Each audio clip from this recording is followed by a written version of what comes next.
All right, if you're just joining us, we're following breaking news. A major prisoner swap is underway between the U.S. and Russia. Americans Evan Gershkovich and Paul Whelan are among the list of prisoners to be freed.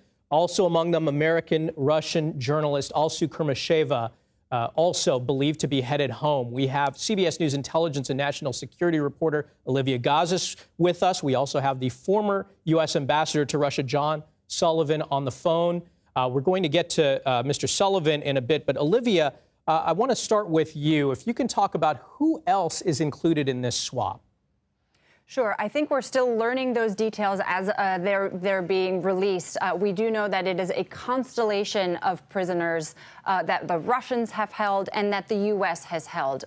The three Americans who are coming home are being given to the Russians at a cost, right? We do know that the Russians were keenly interested in a convicted murderer held in a German prison known as Vadim Krasikov. He assassinated a Chechen, Georgian who fought against Russian troops in Chechnya and had been serving a life sentence in Germany. We understood the Russians to be keenly interested in him, but of course he wasn't in the U.S.'s custody. So we have to see whether that he was part of the final deal that finally got this over the finish line. We understand that it is one of the most complex deals, as officials who were involved in it described it to me, in U.S., Russian, and even U.S. Soviet history, when, again, spy swaps were the norm. In 2014, there was a massive spy swap between the U.S. and Russia in which 10 Russians went back, and officials said this was even more complex than that one. Olivia, these three Americans coming home certainly cause to celebrate, but there are other Americans still being held in Russia. What can you tell us about that?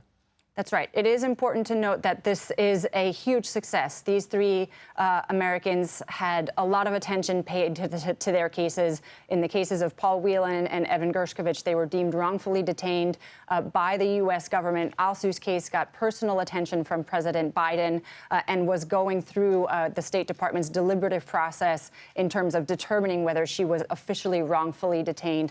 But there are still a number of Americans who are held in Russian prisoners, among them a teacher, Mark Fogel, whose family has also been very vocal in trying to get him released. There's a musician recently taken named Michael Travis Leak, U.S. Army Staff Sergeant Gordon Black, recently imprisoned, and a Russian-American ballerina, Ksenia Karelina, who remains imprisoned. Their cases probably not as clear-cut. Again, the U.S. has a very specific deliberative process through which it determines whether these are actually political prisoners or whether, as Ambassador Sullivan was describing, they committed some minor infraction or even broke a Russian law and therefore received outsized punishments by the Russian government. Olivia, what type of conversations had to have been taking place to involve so many agencies and so many countries? Sure. Well, we know from past cases that the Russians don't like to deal with diplomats as much as they like to deal with intelligence officers. Very often, these cases are handled by the CIA, which has run point in the past for very sensitive negotiations, including Brittany Griner. And that's more the Russians' preference than the U.S. preference. I think the U.S. would have preferred to engage diplomatically in all of these cases so as not to lend credence to the idea that either Paul Whelan or Evan Gershkovich had in any way connections to the agency or to espionage or to any sort of activity of that kind. And that's why they would have preferred diplomatic channels. But the Russians often insist on keeping things quiet, on wheeling dealing, and on dealing with the CIA via their intelligence services in these kinds of discussions. What can you tell us about the process where the U.S. government tries to determine when Russia accuses an American? How does the U.S. government respond to that and determine that somebody is actually a political prisoner? Sure. It can be a lengthy process, and there are strict guidelines by which it is done. When an American is detained anywhere overseas, U.S. officials immediately request consular access to that person. They try to get a lawyer in the room. They try to get U.S. diplomats in the room to understand what exactly has come to pass, what the person may be charged with, or what the allegations are. From there, it's not a public process, but it is a deliberative process within the SPIHA, which is the Special Presidential Envoy's office, who will determine whether their cases actually violated a local law, or whether this is, again, somebody taken capriciously by a foreign government and is being held as a political prisoner. There's no visibility into that process, but it has guidelines established by Congress that the U.S. uses in order to officially declare somebody wrongfully detained or not. Well, Olivia, as we're having this conversation, we have live pictures of the plane landing in Turkey now, carrying these Americans home. What were Evan Gershkovich, Paul Whelan, Alsu Kurmasheva, what were they facing if this deal didn't happen as far as a life in a prison in Russia? What a moment. Let's just pause. I mean, the fact that we're getting pictures of an exchange in Turkey is absolutely historic. Obviously, a third country that everybody needed to agree on for this swap to take place. I got chills when you told me that it was actually happening. An incredible moment in which a very hard-fought negotiation appears to have succeeded. In all of these cases, Paul Whelan, again, was the longest-held American detainee in Russia, was in a penal colony, was beaten, had his things taken away, was abused, told these stories when he managed to get them out of the Russian penal colony where he was being held. He was sentenced to 16 years in that kind of a Russian prison for charges that, again, the U.S. has insisted were trumped up. His family has said are absolutely false, and he, of course, has maintained his innocence throughout. Evan Gershkovich, arrested during a reporting trip to Yekaterinburg in 2023, guilty of nothing more, as we have heard the slogans, than committing the act of journalism, which, of course, is not a crime. But he was sentenced in a very hasty trial in early July to also 16 years in a Russian penal colony. We saw the pictures of him in the Russian cell. We could not hear him, but we saw him at some points try to express optimism, holding up a heart symbol, smiling for the press. And we have routinely heard U.S. government officials who have met with them, diplomats on the ground in Russia, describe them as resilient, as strong, as really keeping up their spirits in the face of incredible adversity for years, and in Whelan's case, years and years. And as we watch these pictures, the live picture of the plane bringing these Americans home, you have to think about the families who have been afraid that they may never see their loved ones again. I want to bring in White House correspondent for the Associated Press, Zeke Miller. Zeke, can you tell us, have we heard anything from the White House? We have not heard anything from the White House, and I would not expect to hear anything from them until these Americans are wheels up back to the United States. That's something that we've seen in other reported prisoner swaps that have taken place under multiple administrations. They are very tight-lipped until the moment where they are in U.S. custody and out of Russian custody and on their way safely back to their families. Now, this is all happening at such a critical time in American politics. We're less than 100 days away from an election. President Biden just a short time ago made the decision to not run for re-election. How big a deal is this for the Biden administration? I mean, this has been one of the major foreign policy priorities of the president. In the case of Paul Whelan, for pretty much his entire administration, and Evan Gershkovich the last year and change since his detention.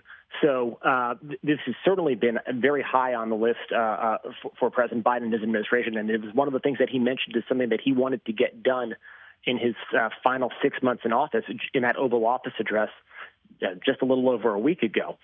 So being able to potentially bring it, show a deliverable on one of his top priorities for the end of his time of his one and only term in office is certainly a feather in the cap for the president's foreign policy legacy that he's trying to show the American people in his closing days, with less than 6 months left before he leaves the White House. Zeke, I know the families of Paul Whelan and Evan Gershkovich have been trying desperately to keep their loved ones in the national spotlight and put pressure on the White House. Have you heard, has the White House been having conversations with the Whelan family, the Gershkovich family? Has there been a lot of pressure to make this happen? There's certainly been ongoing conversations between the White House, the State Department, other U.S. government officials, and the Whelan Gershkovich families, the families of all detained Americans, not just in Russia, but in other countries as well. That's been a priority of the Biden administration. It was also a priority of the Trump administration. to sort of keep an open line of communication with the families, making them feel seen, making them feel heard. In different contexts, we've seen that from the White House, the Biden administration, with in the case of American citizens who were detained in Hamas captivity in the October 7th attack in Israel. So that has been sort of a hallmark of how the U.S. government, over the last decade, has approached the issue of wrongfully detained or American hostages held anywhere as a transparent, ongoing conversations with the families. And certainly, if this deal is concluded, we'll certainly hear a lot more about the depth and duration and the cadence of those conversations. Again, all of this is happening in the midst of our presidential race. Donald Trump has said that if he won the White House again, he would get Evan Gershkovich released on day one. He has been saying that. He has been promising that. The fact that this happened today under the Biden administration, how significant is that? It certainly does neuter a political message that former President Trump was going to use on the campaign trail. But this is one of those moments that really does transcend politics. This is, the return of Americans held overseas, is sort of foundational to the role of a president of any party. And so you would sort of like to see some sort of bipartisan consensus around doing this. At the same time, it's hard to turn the blinders on in the political year. Certainly, there'll be some sort of politically tinged reaction, particularly as we learn about the other side of that agreement, who had to be traded in order to secure the release of these men. And those are very tough policy calls. And certainly there may be some things there that some people may criticize. So it'll be very interesting to see how, on one hand, you're talking about the very positive release of potential release of Americans held wrongfully overseas, but also at what cost, and how that will play out in the public space and the political space is something we'll have to follow in the days and weeks ahead. And we want to mention that we've learned that the families of the released Americans have been invited to the White House. Again, we are seeing live pictures of a plane in Turkey carrying these 3 Americans back home. We're still awaiting details as to the specifics of this deal, but I want to ask Zeke, is there also the concern about backlash? There will certainly be some who criticize the administration for giving Vladimir Putin what he wants. Though 3 Americans are coming home safe, there are some who argue that this gives an incentive for Putin to continue to do this kind of thing. Now, that really is a question that is asked every time one of these deals are struck. And it's a valid question because there are no clear-cut answers here. Because on one hand, you do incentivize this sort of behavior on the part of Russia, on the part of other American adversaries to take essentially hostages in order to secure the release of their own priorities or their own international agendas. And that's a policy problem. At the same time, there's we've heard this over multiple administrations, what they view as a moral obligation to try to secure the release of Americans. And I think what we'll probably hear, assuming this deal does go all the way through today, which very hopefully it does, we'll hear more about that soon.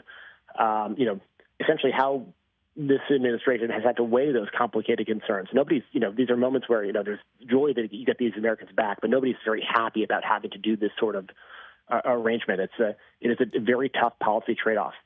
Well, Zeke Miller, White House correspondent for the Associated Press, thanks so much for joining us. I want to turn now to William Pomeranz. He's the senior fellow and former director of the Wilson Center's Kennan Institute. First off, thanks so much for joining us, William. Give us a quick overview. Where do U.S.-Russia relations stand right now? Well, they are in a very difficult position, and it's very encouraging that some of these essentially hostages have been released. But I don't see this as a real turn in U.S.-Russian relations. How is a deal like this able to be negotiated when tensions are so high between these two countries? Well, I think it is able to be negotiated because everyone gets something in this exchange.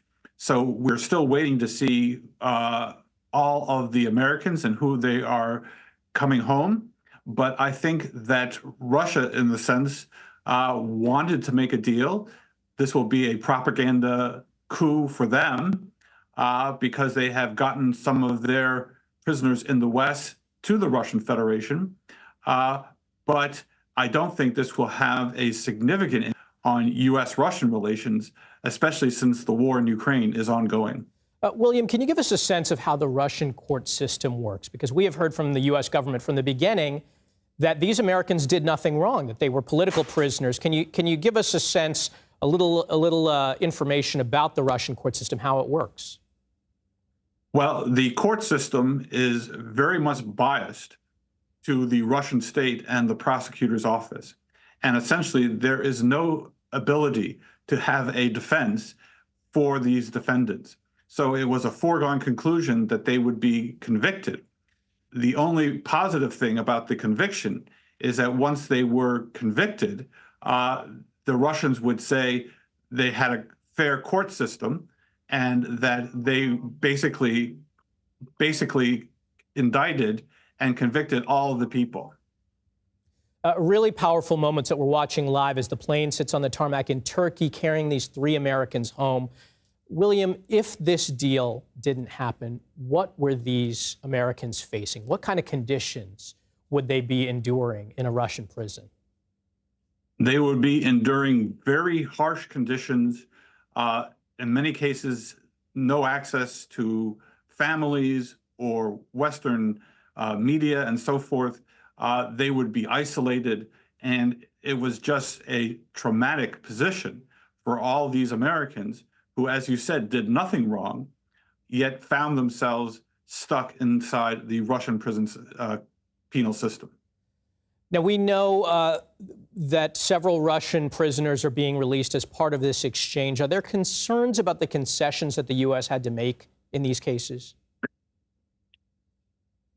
We'll have to wait and see who is traded in this swap.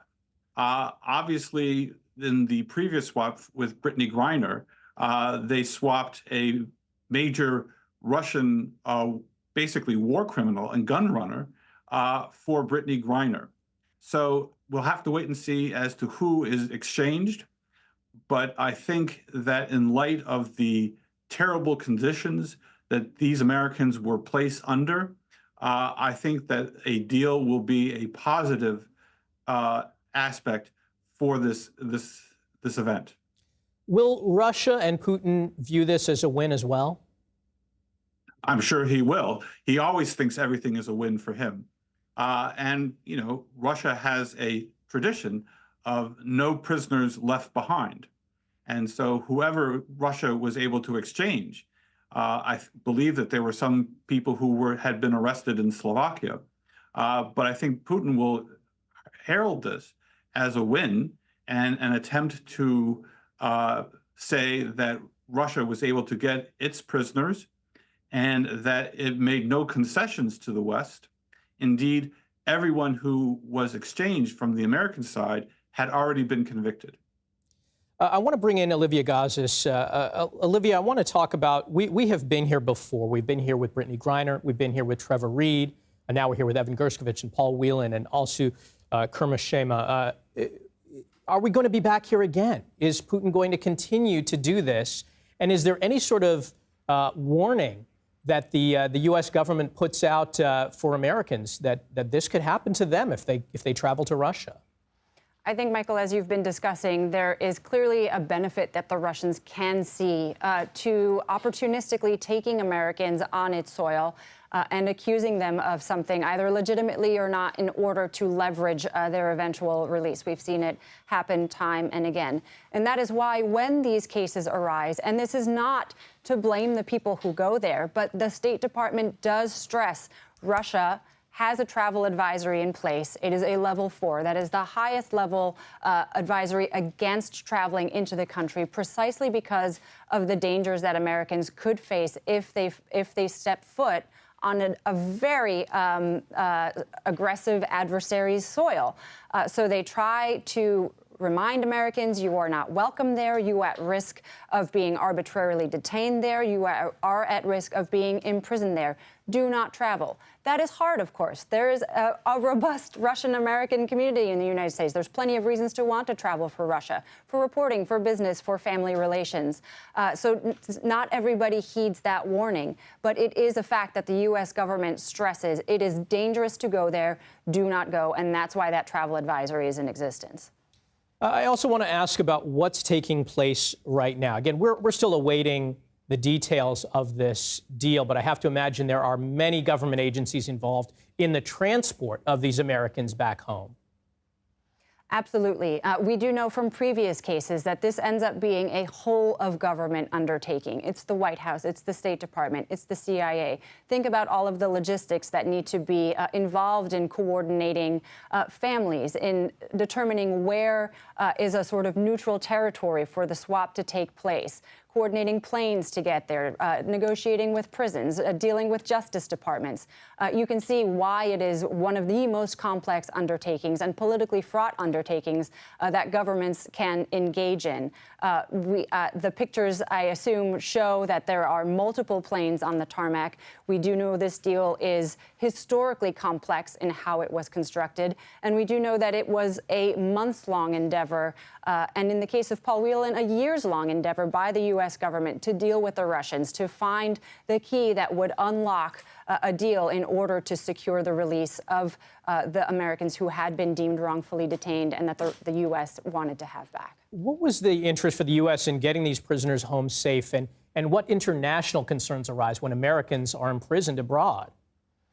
Well, I mean, the safety of American citizens, you will hear the U.S. government say, is its paramount interest, right? The U.S. is going to protect whoever it is, wherever it is. It's going to endeavor to bring them home to safety and to their families, especially in cases where these people are arbitrarily detained by a hostile foreign government. We know that Russia is not the only one who does this. There are dozens of other Americans being held overseas in places like China, Venezuela, Iran.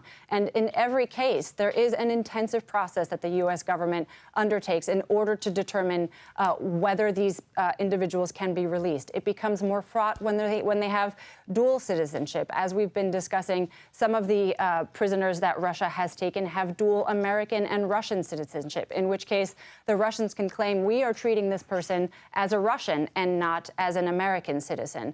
China has done so as well when there have been joint Chinese and American citizens detained on Chinese soil. The Chinese will say we are detaining one of our own citizens, and therefore we do not even have to offer consular access to you. And so that is why this process that we've been talking about of designating somebody wrongfully detained is laborious, requires a lot of lawyers and investigation and dealing with a foreign government in order to say there is actually no there there and we need the citizen back. I want to turn now to AP White House correspondent Zeke Miller. Zeke, I want to talk about the vice president. I imagine that she will also be at the White House when these Americans arrive home. But how significant is this for her campaign? Will this be something that we see her bring up as she runs for the White House? Yeah, she's currently in Houston this morning to attend a memorial service for Sheila Jackson Lee, but her schedule has her returning to Washington. So presumably she'd want to be involved in whatever sort of welcome there is here back in the United States. She's a member of the Biden administration, and she, she's running on the Biden-Harris administration record, and this is about to be yet another policy success that she would be able to point to. So it would, I think it's certainly safe to say she's going to, to talk about that in the days and weeks ahead. At the same time, this is not one of those issues that is that moves a ton of votes, but it's a sort of thing that can help show competence and the capability to lead the country that she will try to sort of associate herself with as she tries in the next 96 days to make her case to the American people that she should be in the Oval Office. William Pomeran, senior fellow and former director of the Wilson Center's Kennan Institute. We were talking about U.S.-Russia relations, and one thing that strikes me is that Russian politics, the Putin administration has been indelibly tied to American politics over the last few years. And there is a perception that Putin certainly favors former President Trump winning the White House again. Is it surprising at all that Putin was willing to release these Americans under the Biden administration? Yes, I think that is surprising in a variety of ways. But I think obviously Russia wanted to make this deal as well. I think it helps Putin's position. I think he would have wanted to wait a little while and maybe get some glory to former President Trump. But I think the pressure, essentially, on world opinion to get some of these people released was a drag on Russia. Again, not that they don't have other problems, serious problems as well, but now this one problem is off the table. What is the role of Turkey as sort of the stopping point for this prisoner swap? I think Turkey has tried to play an intermediary role throughout this war in Ukraine, between Russia and Ukraine. And so Turkey will gain some prestige by being able to pull off this prisoner swap. And I think Erdogan will use this to try to promote Turkey as an intermediary for some sort of peace deal. I don't know if Erdogan really has the respect of the Ukrainians to do that, but I think he will try to use it as making and establishing Turkey as the peacemaker. And there are lots of attempts to have peace negotiations. And I think this will basically help Erdogan and Turkey to play that role. William Pomerantz, Olivia Gazis, Zeke Miller, thank you so much. We appreciate it. Again, 3 Americans facing the possibility of years in a Russian prison, now headed home. We'll be back shortly with more.